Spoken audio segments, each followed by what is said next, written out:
So many people come to see what they're calling non-eternality, the kind of transcendence that language affords, and when they say that it's not transcendence, is because they imagine some super fantastical one.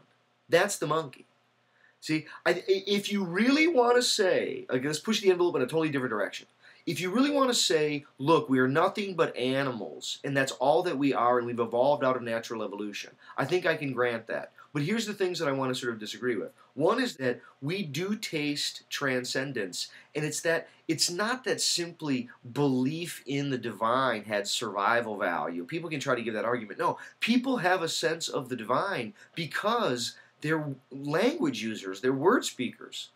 We taste the eternality, the timelessness of speech.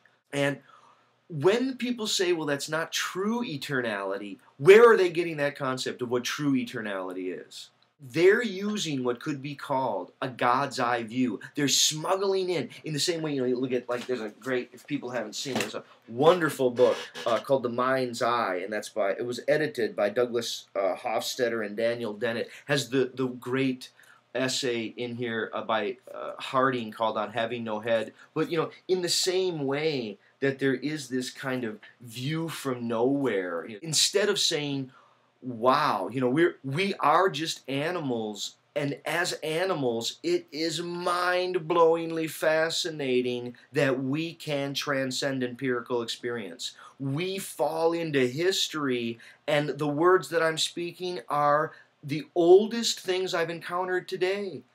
Speech opens us to others. It's not cheap stucco.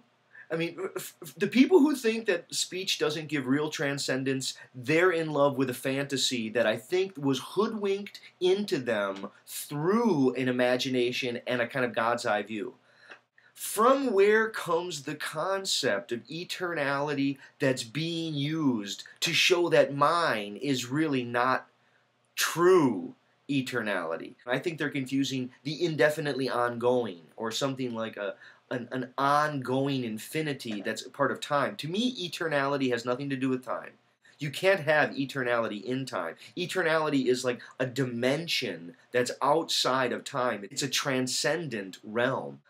I see this as one more example of the invisible monkey. I know I got this big invisible monkey thesis going on here. I think that this is. I think people have super fantastical, overdrawn expectations about what eternality would mean, or what transcendence would mean. What more do you want? And even to say that languages die out. Well, of course they die out. I don't think the issue is with ongoing time. See, I think people keep trapping it into a temporal argument, as if I'm suggesting that the words, don't have a beginning and they don't have a potential to die out, or that languages don't die out. Of course they do.